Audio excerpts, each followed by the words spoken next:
नमस्कार, आप देख रहे हैं प्रदेश का सबसे भरोसेमंद news channel India news Rajasthan.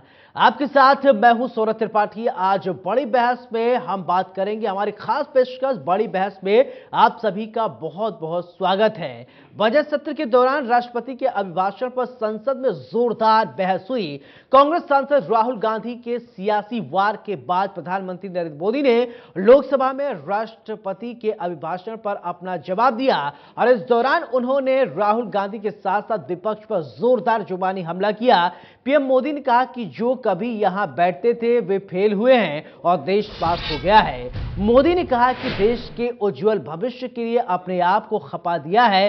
देशवासियों का जो मोदी पर भरोसा है वो इनकी समझ के दायरे से बाहर ही नहीं, समझ के दायरे से काफी ऊपर है। क्या ये झूठ आरोप लगाने वाले पर फ्री राशन प्राप्त करने वाले देश के 80 करोड़ लोग भरोसा करेंगे?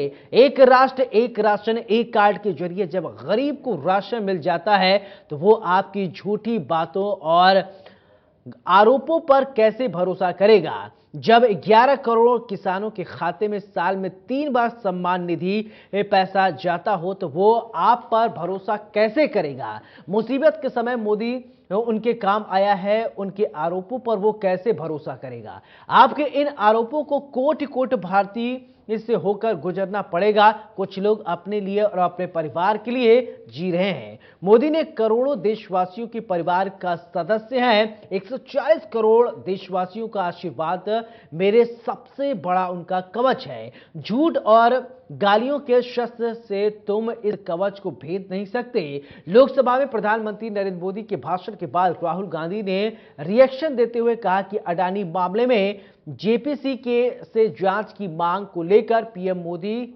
क्यों नहीं बोले?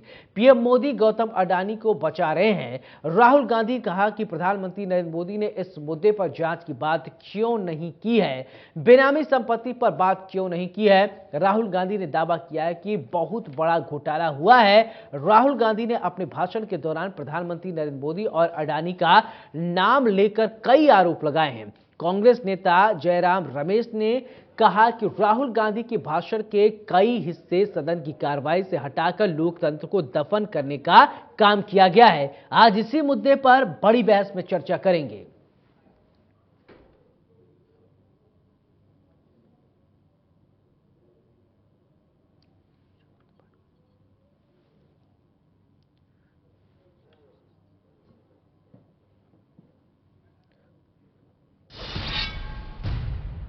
आज की बड़ी बहस का सिलसिला शुरू करें उससे पहले आपको सुनाते हैं ये बयान। मोदी पे भरोसा अखबार की सुर्खियों से पैदा नहीं हुआ है।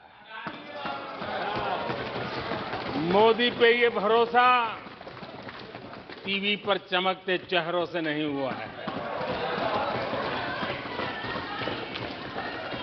जीवन खपा दिया है, पल पल खपा दी है, देश के लोगों के लिए खपा दी है, देश के उज्जवल भविष्य के लिए खपा दी है। जो देशवासियों का मोदी पर भरोसा है ये इनकी समझ के दायरे से बाहर है और समझ के दायरे से भी काफी ऊपर है। बड़े बड़े घोटालों, सरकारी योजनाओं में भ्रष्टाचार की जिन समस्याओं से देश मुक्ति चाहता था वह मुक्ति अब देश को मिल रही है। पॉलिसी पैरालिसिस की चर्चा से बाहर आकर आज देश और देश की पहचान तेज विकास और दूरगामी दृष्टि से लिए गए फैसलों के लिए हो रही है। बहुत दिनों से मैं इंतजार कर रहा हूं, कोई तो मेहनत करके आएगा, कोई तो एनालिसिस करके कोई आलोचना करेगा ताकि देश को कुछ लाभ हो। लेकिन 9 साल आलोचना ने आरोपों में गंवा दिए जिन्होंने, सिवाय आरोप, गाली गलौज, कुछ भी बोल दो, इसके सिवाय कुछ नहीं किया। अडानी जी की मदद प्रधानमंत्री जी और हिंदुस्तान की सरकार कैसे करती है? हजारों करोड़ रुपए हिंदुस्तान के पब्लिक सेक्टर बैंक्स अदानी जी को मिलता है। 27,000 करोड़ रुपए SBI, PNB 7,000 crore, bank of Baroda 5,500 crore, ये मैं लिस्ट चलती जाएगी। एलआईसी का एक्सपोजर 36,000 करोड़ रुपए, 3 crore SBI and other PSU bank holders. So money is going to Mr. Adani and to finance.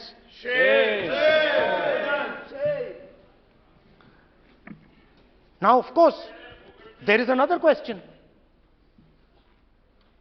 तो मदद कैसे हो रही है? हिंदुस्तान के पब्लिक सेक्टर बैंक्स का पैसा, एलआईसी का पैसा नरेंद्र मोदी जी, अदानी जी को दिया जा रहा है। अगर कोई सामने खड़ा हो जाता है, जैसे जीवी के लोग खड़े हुए, ईडी, सीबीआई एजेंसीज आ जाती हैं, उनको परे कर देती हैं। तेलंगाना में भी एक पोर्ट का उदाहरण था, आंध्रा, सॉरी। तो मेरा सवाल प्रधानमंत्री जी से, और सिंपल सवाल है, प्रधानमंत्री जी, आपकी फॉरेन ट्रिप्स पे अदानी जी और आप कितनी बार एक साथ गए? Adani ji, how many times did you travel together with Adani ji? How many times did Adani ji join you later on a visit? How many times did Adani ji travel to a country immediately after you did? And in how many of these countries after you visited did Adani ji get a contract? इस स्थान पर रह करके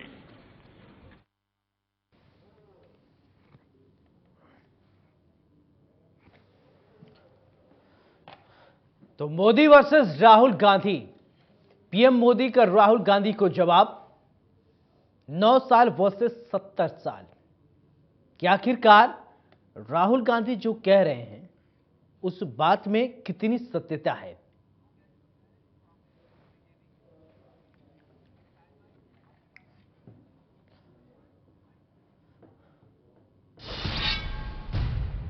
तो आज बड़ी बहस में बात करेंगे कि राहुल गांधी किस तरीके से प्रधानमंत्री नरेंद्र मोदी को कटघरे में खड़ा कर रहे हैं अडानी का नाम लेकर। उधर प्रधानमंत्री नरेंद्र मोदी ने भी जवाब दिया है। ऐसे में सवाल उठता है कि 70 साल बनाम 9 साल में आखिरकार देश में कितना अभूतपूर्व परिवर्तन हुआ है।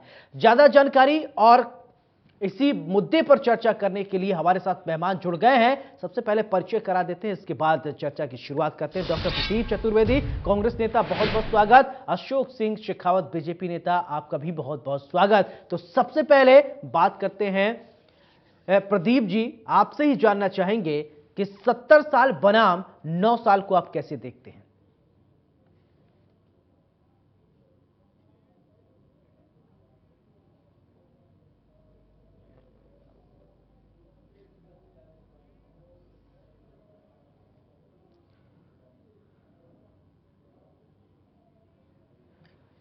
तो आपको बता दें कि प्रधानमंत्री नरेंद्र मोदी का राहुल गांधी को जवाब, और पीएम मोदी का राहुल गांधी पर सीधे तौर पर उन्होंने तंज कसा। और राहुल गांधी ने भी सदन में अडानी का नाम लेकर कई सारे सवाल किए कि पीएम मोदी अडानी पर क्यों नहीं बोलते हैं, और कई सारे सवाल खड़े किए हैं और नजदीकियों की बात कही है।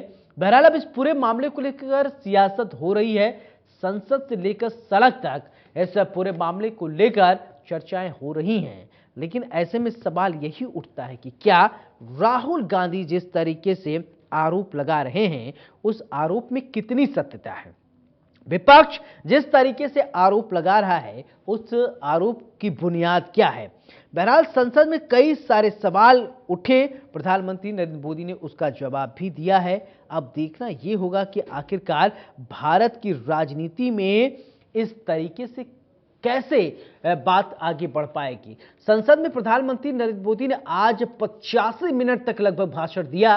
प्रधानमंत्री नरेंद्र मोदी ने अडानी का जिक्र तक नहीं किया। राहुल गांधी ने कहा कि अपने दोस्त को बचा रहे हैं, यानी इस पूरे मामले को लेकर बात हुई। प्रधानमंत्री नरेंद्र मोदी ने बुधवार को लोकसभा में राष्ट्रपति के अभिभाषण पर जवाब दिया। अपने 85 मिनट के भाषण में उन्होंने राहुल गांधी के अडानी पर पूछे गए सवाल का जवाब नहीं दिया। पीएम मोदी की पूरी तरीके से स्पीच की अगर बात करें, अडानी का कहीं कोई नामो निशान नहीं, जिक्र नहीं। हालांकि पीएम मोदी की अगर बात किया जाए, विपक्षी एकता से लेकर राहुल गांधी की भारत छोड़ो यात्रा पर तंज जरूर कसा था। मोदी के भाषण के बाद राहुल गांधी ने कहा कि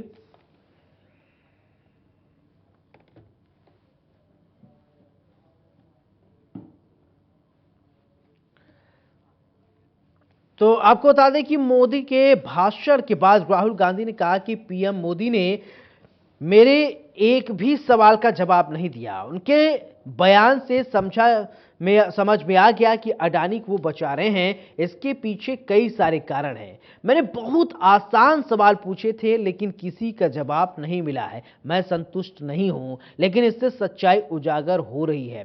राहुल गांधी ने ट्वीट किया। उन्होंने अपने ट्वीट में लिखा, न जांच कराएंगे न जवाब देंगे, प्रधानमंत्री जी बस अपने मित्र का साथ देंगे। राहुल गांधी ने ट्वीट किया इसके बाद तमाम तरीके के आरोप लगाए हैं। अगर बात करें तो संसद में राहुल गांधी ने कुल 7 सवाल पूछे हैं। 7 सवालों का अगर जिक्र किया जाए तो राहुल गांधी ने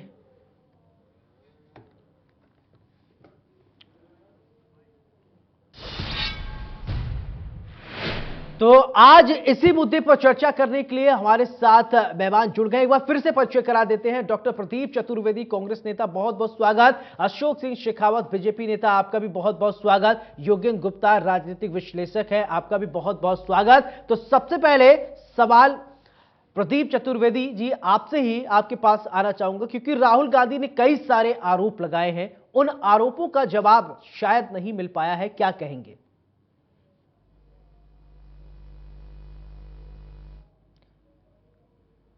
प्रदीप जी कृपया आप अपने आप को अनम्यूट कीजिए।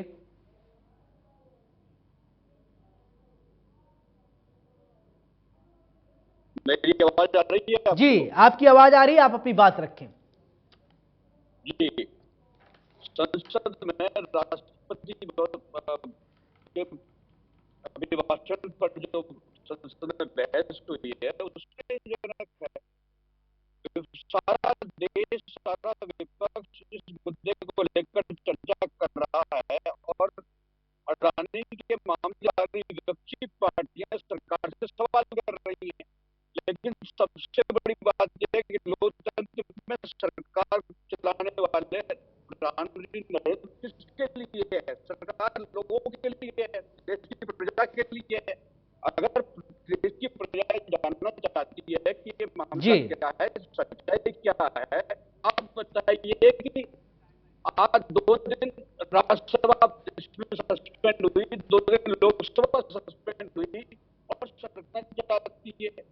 अब आप बताइए, जिस शख्स को लेकर ये रिपोर्ट आई है और उस शख्स के बारे में बयान सामने आ रहे हैं, तथ्य सामने आ रहे हैं, अगर सरकार कह रही है कि तथ्य झूठी है तो करे, और अगर जी ठीक है, आपकी बात आ गई। अशोक जी आपसे जानना चाहेंगे, राहुल गांधी जिस तरीके से आरोप लगा रहे हैं, उन्होंने 7 सवाल पूछे। राहुल गांधी का कहना है कि प्रधानमंत्री नरेंद्र मोदी ने जिस तरीके से उनके सवालों का जवाब तो दिया ही नहीं। तो मैं आपसे यही कहना चाह रहा हूं ना, तथ्य जो है ठीक है प्रदीप जी आपकी बात आ गई। ठीक है अशोक जी आपसे, ठीक है प्रदीप जी आपकी बात आ गई। अशोक जी आपसे जानना चाहेंगे कि राहुल गांधी ने जिस तरीके से प्रधानमंत्री नरेंद्र मोदी पर आरोप लगाए हैं कि राहुल गांधी अडानी को बचा रहे हैं, दोस्त को बचा रहे हैं, किस तरीके से उस बयान को आप को रिलेट कर पा रहे हैं?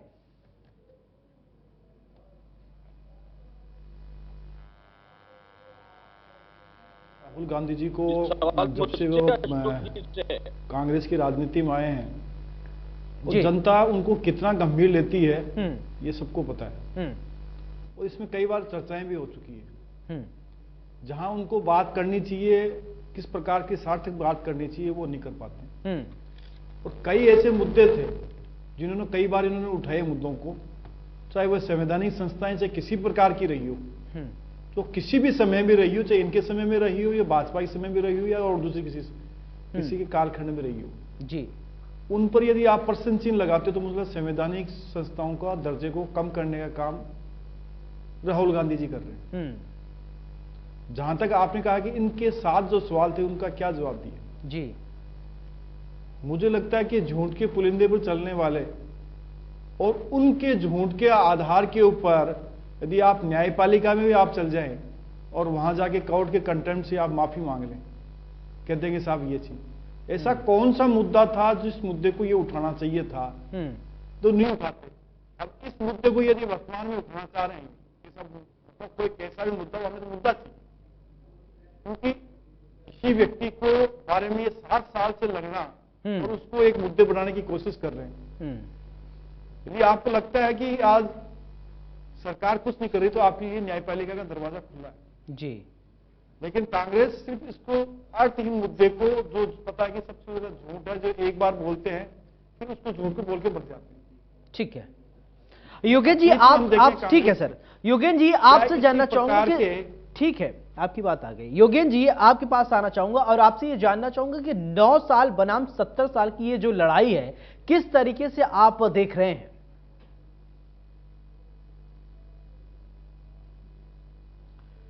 नहीं देखिए, 9 साल बनाम 70 साल की जो लड़ाई है वो बहुत निश्चित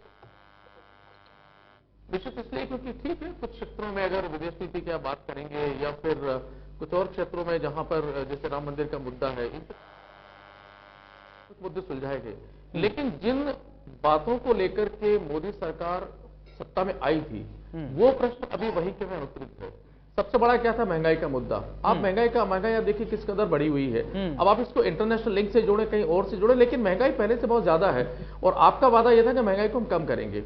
बेरोजगारी की आप बात कर लीजिए तो बेरोजगारी की दर हमने देखी है कि 40 सालों की सबसे ज्यादा बेरोजगारी दर हमने झेली है और आज भी वही स्थिति बेरोजगारी की है। तो ये जो बेसिक मुद्दा था ये हल नहीं हुआ। इसके बाद आप बात करेंगे रोजगार, चूंकि इससे जुड़ा हुआ है, 2 करोड़ रोजगार देने की आपने बात की थी, लेकिन रोजगार कितने मिले इसका कोई डेटा नहीं है। तो बहुत सारी चीजें यहां पर अनुत्तरित है। और जहां तक आपने पहला प्रश्न पूछा था कि राहुल गांधी के सवाल अनुत्तरित है, देखिए राहुल गांधी के व्यक्तित्व के ऊपर छींटाकड़ी करके आप उन सवालों को दबाने की कोशिश करेंगे तो ठीक नहीं होगा।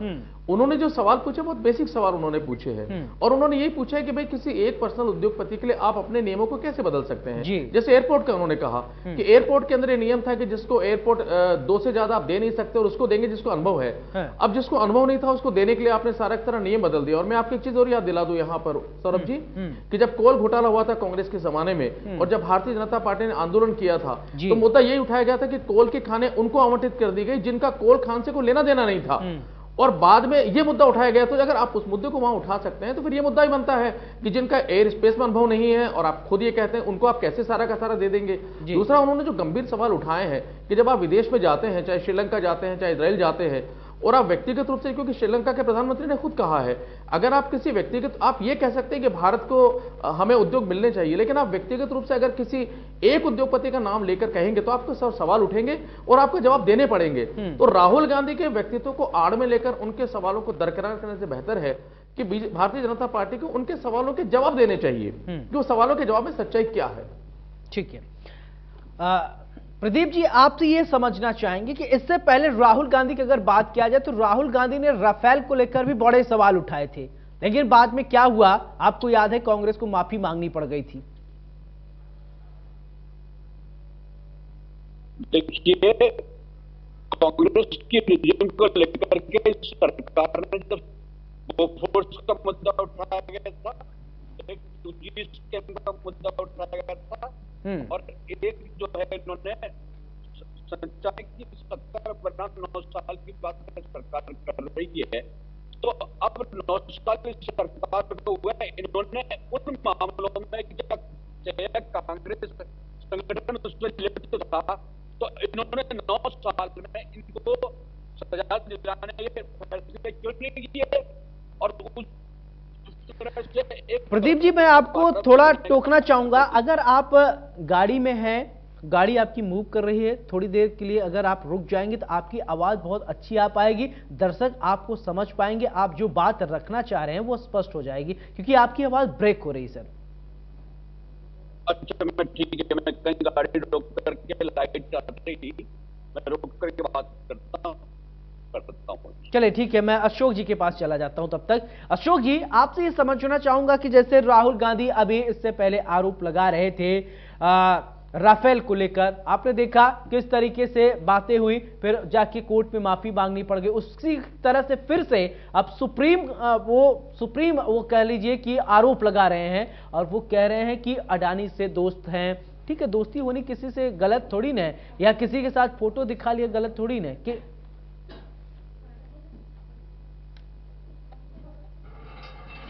सौरभ जी, यदि राजस्थान के हम अतीत में जाए, यदि सौरभ आप देखिए कि जिस प्रकार से यदि सोलर एनर्जी के लिए राजस्थान के अंदर आपने लैंड की डील की राज्य सरकार ने, केंद्र सरकार, उस समय तो बहुत अच्छे अच्छे फोटो खींचे थे उसमें, और कई बार इनके फोटो खींचे हैं। और महाराष्ट्र के साथ खींचे जब इनकी गठबंधन की सरकार थी तब नहीं लगाए। तो कोई भी पूंजीपति होता है, फोटो कराने का होता है, और उनके साथ यदि कांग्रेस यदि कोई डील करती है तो बहुत अच्छा है जी। केंद्र सरकार डील करे तो बहुत खराब। आप बताइए। और इनकी परंपरा रही है, ये आज से नहीं है, पहले से रहे।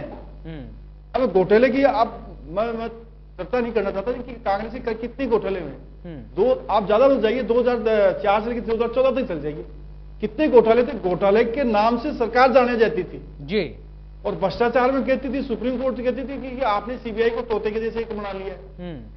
तो ऐसे शब्दों का प्रयोग यदि संवैधानिक संस्थाएं, जो जुडिशरी जैसी संस्थाएं प्रयोग करें जी, तो मोदी जी ने सही कहा कि आज किस प्रकार से आप जम्मू कश्मीर में आप देखिए कैसे शांति है, और ये क्या करते थे। और जैसे अभी बताया कि विदेश नीति के बारे में चर्चा की, विदेश नीति कैसे सही है, बताया गया कि विदेश नीति के अंदर भारत ने बहुत कुछ अच्छा काम किया है, जो पहले की विदेश नीति क्या होती थी। और मैं वापस से इस बात पर आता हूं कि जनता यदि सुरक्षा कवच देती है वोट के माध्यम से, तो उसका सुरक्षा करने का दायित्व प्रधानमंत्री से नहीं है। कोरोना जैसे काल के बाद की हम देखिए, आप वैक्सीनेशन बनाई गई तो उस पर प्रश्न चिन्ह लगाए, हमारे वैज्ञानिकों ने प्रश्न चिन्ह लगाए गए। तो ऐसे समय के अंदर प्रश्न चिन्ह लगाना, तो विश्वास कर सकते हैं कि कांग्रेस तो विपक्ष अपने मुद्दों में कैसे निभाएगी। और ये एक ही चीज नहीं है, आपकी मीडिया के बंधुओं पर नहीं लगाए प्रश्न चिन्ह, आज भी लगाते हैं। जाते हैं कहीं पर जाकर देखिए गेहलोत साहब क्या कहते थे मीडिया के लिए, कहते हैं, लेकिन फिर भी मीडिया सहनतापूर्वक उनको सह रही है, कांग्रेस के बड़े बड़े लीडरों को सह रही है। तो ऐसी बात आप देखिए तो सरकार तो चल रही है। 80 करोड़ लोगों को यदि अन्न दे दिया जाए और फिर भी इनको लगता है कि सब गरीबों के कल्याण के लिए कुछ कर ही नहीं रहे। ठीक है, आगे योगेन, ठीक है, आपकी बात आ गई। योगेन जी, आपसे ये समझना चाहूंगा जी कि विरोध करना लोकतंत्र में ठीक है, ओके, तुलना क्यों करते, दूसरों से कर लो। ठीक है योगेन जी, विरोध करना लोकतंत्र में ठीक है, अधिकार है, आप विरोध करें। नहीं अफसर, ठीक है, आपकी बात आ गई, आपकी बात, लेकिन झूठे मुद्दों पर विरोध नहीं करें तो जाके सुप्रीम कोर्ट में माफी मांगनी पड़े। हाँ ठीक है योगेन जी, आपसे समझना चाहूंगा, विरोध करना लोकतंत्र में एक पार्ट है, आप विरोध कर सकते हैं, लेकिन कांग्रेस की अगर बात करें हर एक चीज के लिए विरोध करना शुरू कर देती है, और कहीं न कहीं ऐसा विरोध करती है बाद में उसको बैकफुट पे आना पड़ जाता है, चाहे वो कभी सैनिकों का मामला लेकर हो, चाहे कुछ और हो, और उस मामले को लेकर बैकफुट पे जब वो आते हैं, क्या इस पूरे मामले को आप कैसे देखते हैं कि क्या सिर्फ विरोध करना ही विपक्ष का काम है, या अच्छा काम है तो आप उसको अप्रिशिएट भी कीजिए।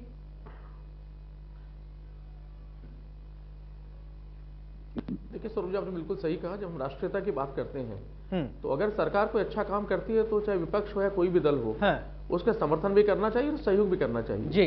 क्योंकि हम जितने भी दल हैं, चाहे पक्ष में हो विपक्ष में हो, उनका एकमात्र उद्देश्य मिलजुल करके और भारत की जनता की भलाई और भारत को सुदृढ़ करना है।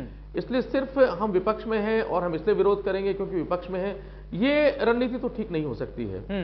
लेकिन जहां तक सवाल आरोप लगाने का है, देखिए विपक्ष का काम है आरोप लगाना, बिल्कुल वो लगाएंगे, पक्ष का जवाब है यानी भारतीय जनता पार्टी का काम उसका जवाब देना।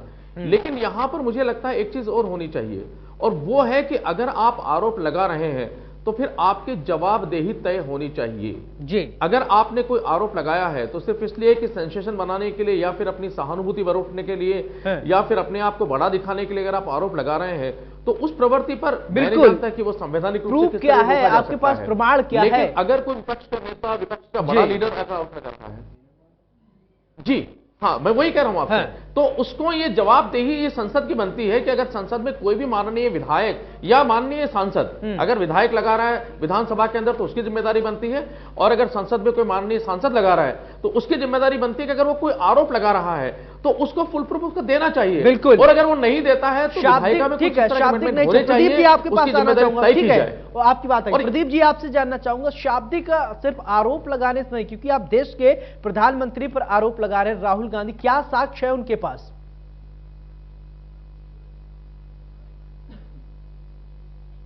क्या आप सवाल रिपीट करना जरा इस बार? मेरा सवाल यह है कि राहुल गांधी बार बार प्रधानमंत्री नरेंद्र मोदी का नाम लेकर अडानी से उनके नाम को जोड़ रहे हैं, सिर्फ दोस्ती को लेकर, क्या साक्ष्य है कि प्रधानमंत्री नरेंद्र मोदी बैकडोर से उनका सपोर्ट करते हैं? माननीय अडानी जी प्रधानमंत्री जी के साथ 30 राष्ट्रों के दौरे पर गए हैं, उनके व्यापारिक संबंध उसके बाद स्थापित हुए हैं। ये इस बात का साक्ष्य प्रमाण है, और इसको उस कंपनी ने दावा भी किया है। सवाल ये कि देश से एमओयू नहीं है, व्यापारिक संबंध नहीं है, अडानी के उन देशों से संबंध। प्रदीप जी आपकी आवाज साफ नहीं आ पा रही है। यात्रा के बाद उनके साथ स्थापित हुए, जब प्रधानमंत्री के साथ 30 देशों की यात्रा की, उन सभी देशों से अडानी जी के साथ का प्रमाण नंबर की रिपोर्ट में है। इसको आप देखिए, आप समझिए, झारखंड में बिजली का पावर बनाने के लिए लोगों की जमीनों को हड़पा गया, और जब वहां पे लोगों नहीं, आपकी आवाज नहीं आ पा रही। ठीक है अशोक जी आपके पास, ठीक है सर, आपकी आवाज नहीं आ पा रही, आप थोड़ा नेटवर्क एरिया में आएंगे तो ठीक होगा। सौरभ जी जी, सौरभ जी सौरभ जी जी बोलिए। यहां पर देखिए, यहां पर मैं एक चीज और जोड़ना चाहूंगा इसके साथ में कि जहां विपक्ष का दायित्व है कि अगर वो कोई आरोप लगाता है तो उसको फुल प्रूफ होना चाहिए, बिल्कुल, वहां ये दायित्व सभी का है, मतलब सत्ता पक्ष के लिए भी कह रहा हूं कि सत्ता पक्ष का भी दायित्व है कि अगर विपक्ष के ऊपर वो कोई आरोप लगाता है, चाहे भ्रष्टाचार के आरोप हो चाहे कोई और हो, तो उसका भी फुल प्रूफ होना चाहिए। मतलब दरअसल हमें इस संसदीय व्यवस्था को जवाबदेही बनाना पड़ेगा, ताकि ना तो अनर्गल आरोप लगे और ना ही उसके अनर्गल आरोप जवाब दिए जाए। बिल्कुल। योगेन जी, किसी बड़े राइटर ने यह लिखा है कि आप फर्स्ट आकर फेल हो, वहां जाकर झूठे साबित हो जाए, इससे अच्छा है कि आप सेकंड रहे। तो बहुत सारे, अगर इससे पहले राफेल के मुद्दे को लेकर देखा जाए, कितना कांग्रेस ने हो हल्ला किया, चुनावी मुद्दा बना दिया, हर जगह जाकर जनता ने इसको नकार दिया, लेकिन एक बार फिर से अब अडानी का मुद्दा उठा रहे हैं राहुल गांधी। लेकिन साक्ष्य क्या है राहुल गांधी के पास, ये अभी वो बता नहीं रहे हैं।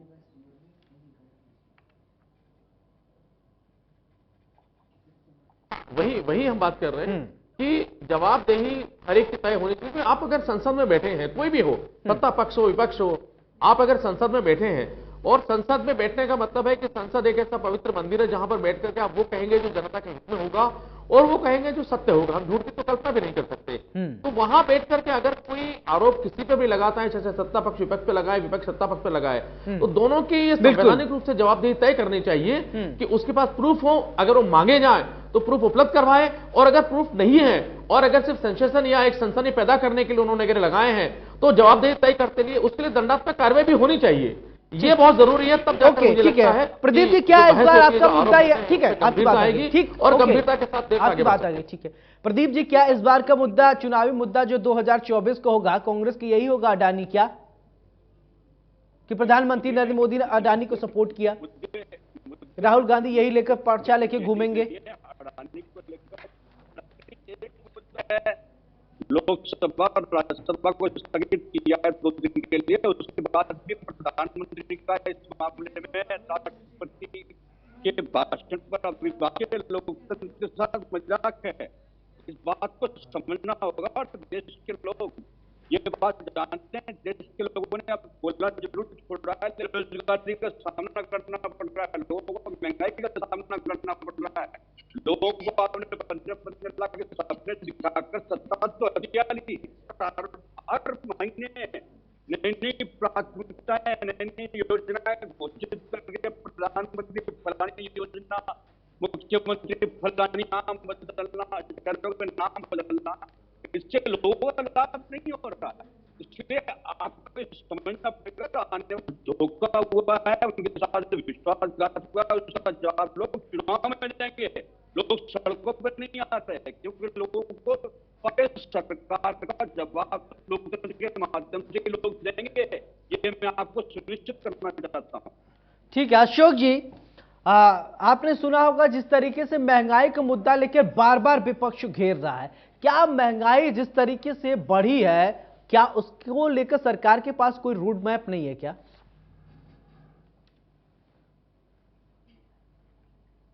मैं कह रहा हूं कि आप देखेंगे चाहे वित्त मंत्री जी हों और आपके कई बार ऐसे प्रकार से आ चुके हैं महंगाई को लेकर के, और महंगाई को लेकर के मैं कह रहा हूं कि कांग्रेस के पास में कोई मुद्दा है ही नहीं। मुद्दा कांग्रेस के पास में अर्थहीन मुद्दे हैं।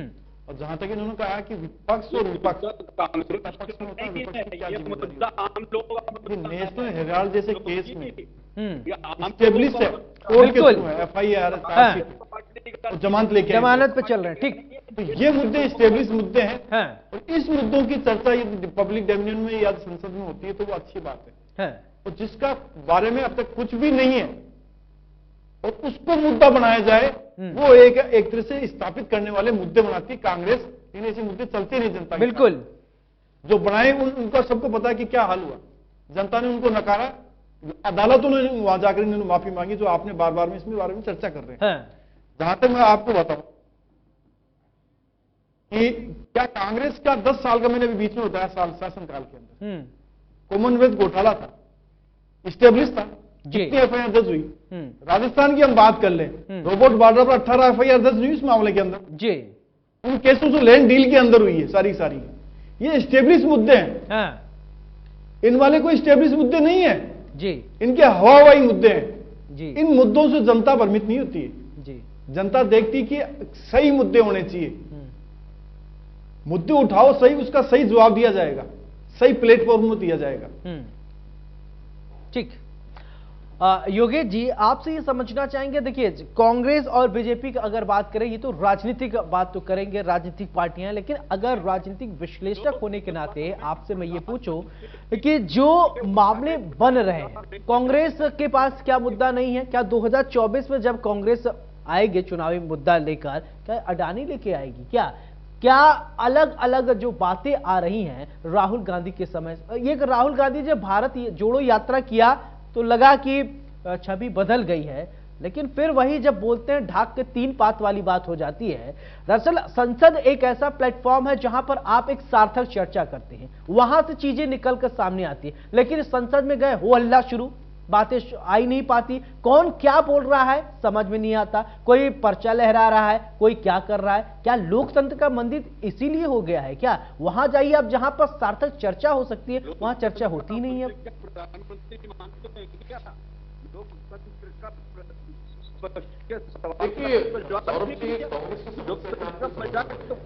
कांग्रेस की समस्या है कि 2014 में जब कांग्रेस सत्ता से बाहर हुई तो कांग्रेस पर सबसे बड़े आरोप थे भ्रष्टाचार के, और यही वजह थी कि पूरे देश में एक लहर उठी और कांग्रेस सत्ता से बाहर हो गई, पिछले तकरीबन 10 सालों से बाहर है। अब कांग्रेस जिस हथियार से, जिस वजह से बाहर हुई है, कांग्रेस चाहती है कि उसी तरह का कोई मुद्दा उसके हाथ में आए और उस मुद्दे को लेकर जनता के बीच जाए, भारतीय जनता पार्टी को घेरा जाए, उसी चीज पर खेलते हुए भारतीय जनता पार्टी को आउट किया। बिल्कुल। तो अब उनको लगता है कि अडानी के रूप में एक हथियार, उनको लगता है, मैं नहीं कह रहा हूं, टॉकिंग हेड मिल गया, 1 रुपए का हथियार हो सकता है, इस हथियार के माध्यम से जनता को उद्वेलित करते हुए भारतीय जनता पार्टी को घेरा जा सके, पहला। लेकिन देखिए जब राहुल गांधी ने पूरी यात्रा की है तो मैं फिर एक बार कांग्रेस के मित्रों को याद दिला दूं कि राहुल गांधी ने कहा था कि हम जो जनता के जुड़े मुद्दे उनको लेकर बीच में जा रहे हैं, जनता के मुद्दों को जानने के लिए जा रहे हैं, और वो मुद्दे थे महंगाई, वो मुद्दे थे बेरोजगारी। मुझे थोड़ी सी तकलीफ ये है कि ठीक है आपने संसद में अडानी का पूरा मुद्दा उठाया, लेकिन 80%, 85% बात आपने अडानी की लेकिन जबकि उसी संसद में जो अन्य मुद्दे हैं वो दब गई, आपने नहीं उठाए। दूसरी कांग्रेस की समस्या ये है कि जब आप अडानी का मुद्दा वहां पर उठाते हैं, अडानी का जब मुद्दा वहां उठाते हैं तो फिर आपको अपनी सरकार की तरफ देखना चाहिए। बिल्कुल। कि उसी अडानी के लिए वहां पर आपके लिए रेड कार्पेट राजस्थान में बिछाया जाता है, उसी अडानी के लिए आपके लिए छत्तीसगढ़ में बिछाया जाता है। तो क्या हमें मान के चले कि आपके डबल फेसेस है, या ये मान के चले कि आपकी जो राज्य सरकार है उसका कंट्रोल नहीं है, और राज्य सरकार अपने तरीके से चलती है और सेंट्रल जो आपका केंद्रीय नेतृत्व है वो अपने तरीके से चलता है। बिल्कुल। इसी तरीके जब महंगाई की बात करते हैं, बेरोजगारी की बात करते हैं, तो फिर राजस्थान पे आते हैं कि राजस्थान में सबसे महंगी बिजली आप दे रहे हैं, सबसे महंगा पेट्रोल डीजल आप दे रहे हैं। बेरोजगारी की बात करेंगे तो पूरे भारतवर्ष में जो बेरोजगारी दर है वो सर्वाधिक सेकंड नंबर पोजीशन पे आप हैं। तो कांग्रेस की समस्या ये है कि कांग्रेस चीजें उठाना तो चाहती है, लेकिन मुझे लगता है कि कांग्रेस का नेतृत्व, कांग्रेस का जो नेतृत्व वो फिट नहीं हो पा रहा है ना। कभी कोई एक कहावत है ना, देख के मौका मार दे चौका, ये वाली बातें जो होती है ना, देख के मौका मार दे चौका, वो कांग्रेस कहीं नहीं कर पाती। और जो कहा जाता है ना, strike on iron when it is hot, लेकिन कांग्रेस वो नहीं कर पाती है। ये कहीं न कहीं लैक ऑफ उसकी नॉलेज है, जिसकी वजह से ये काम गड़बड़ हो रहा है। ठीक है अशोक जी, आपके पास आना चाहूंगा। बीजेपी की जो रणनीति है, क्या कुछ मुद्दे लेकर आप लोग उतर रहे हैं इस बार?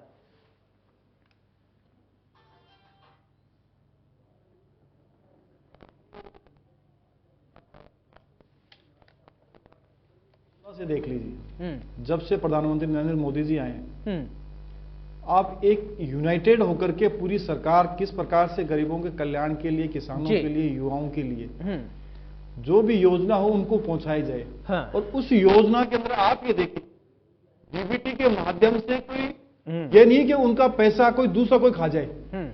22 लाख करोड़ रुपए कोई कम राशि नहीं होती है। वो राशि यदि उनके साथ डायरेक्ट पहुंचा दी जाए, इससे बड़ा अचीवमेंट क्या हो सकता था जी। और पहले क्या होता था, सिर्फ 15% पहुंचता था, बाकी पूरा लीकेज हो जाता था। तो आप देखिए डिलीवरी कैसी है, परफॉर्मेंस कैसी है, इसके आधार पर आंदोलन जनता करती है। और इस आधार पर 303 सीट भारतीय जनता पार्टी को जनता अपने वोटों के माध्यम से, झोली के माध्यम से देती है। तब इस प्रकार की योजनाएं बनती हैं, जो सैकड़ों योजनाएं हैं, और वो इन योजनाओं का क्रियान्वयन हो रहा है। पहले होता था, और बता दीजिए सौरभ जी, कभी होता था ऐसी योजनाओं का? बिल्कुल, सब भ्रष्टाचार की चढ़ती थी। अब लीकेज नहीं छोड़ा तो कहां से करोगे? और लेकिन कुछ कांग्रेस की सरकार राजस्थान की है, अब जल जीवन में 29वां स्थान।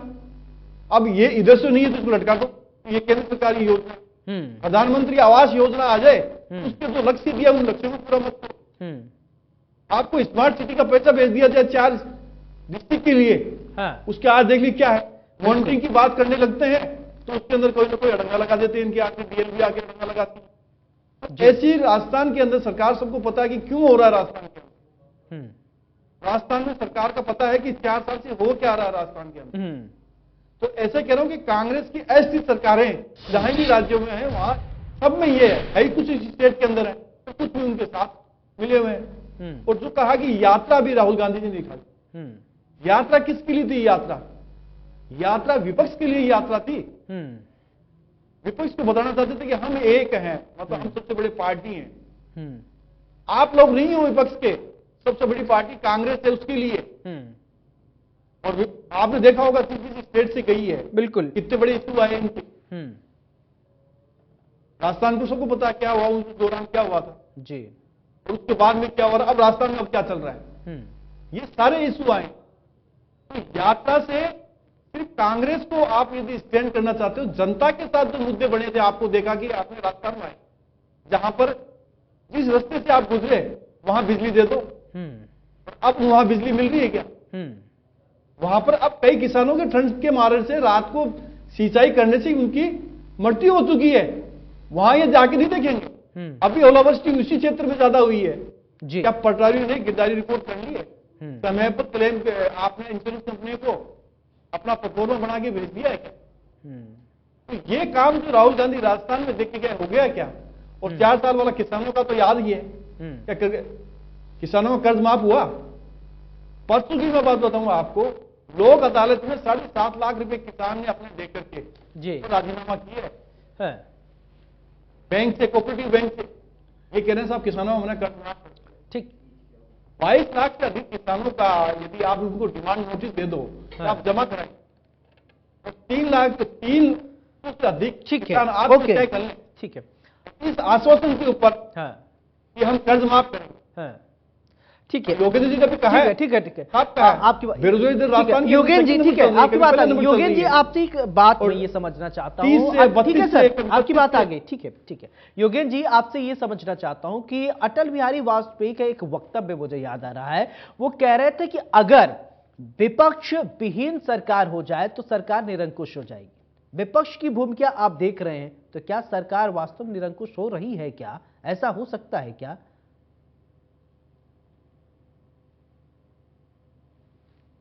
देखिए, विपक्ष को यानी देखा जाए तो कांग्रेस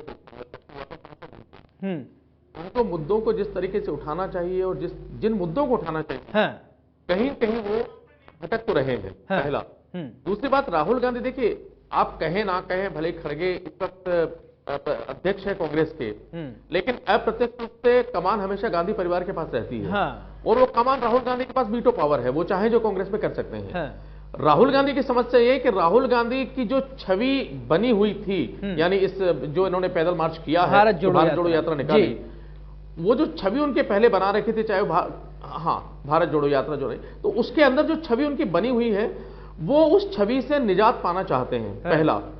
और दूसरा, उनको लगता है कि जिस तरीके से उन्होंने भारत जोड़ो यात्रा की है और कश्मीर में जिस तरीके से श्रीनगर में झंडा लहराया, उसके बाद उनको लगता है कि या तो उनके सिपह सालार ने उनको समझाया या उनके आसपास जो लोग रहते हैं उन्होंने समझाया कि आपको याद है बदल चुकी है। प्रेस कॉन्फ्रेंस में राहुल गांधी कहते थे, मैंने पुराने राहुल गांधी को मार दिया है, पुराने राहुल गांधी को मार दिया, मैं नया राहुल गांधी हो गया हूं, नया अवतार आ गया हो गया है, मार दिया है। मैं राहुल गांधी को जानता नहीं, वो राहुल गांधी कौन है।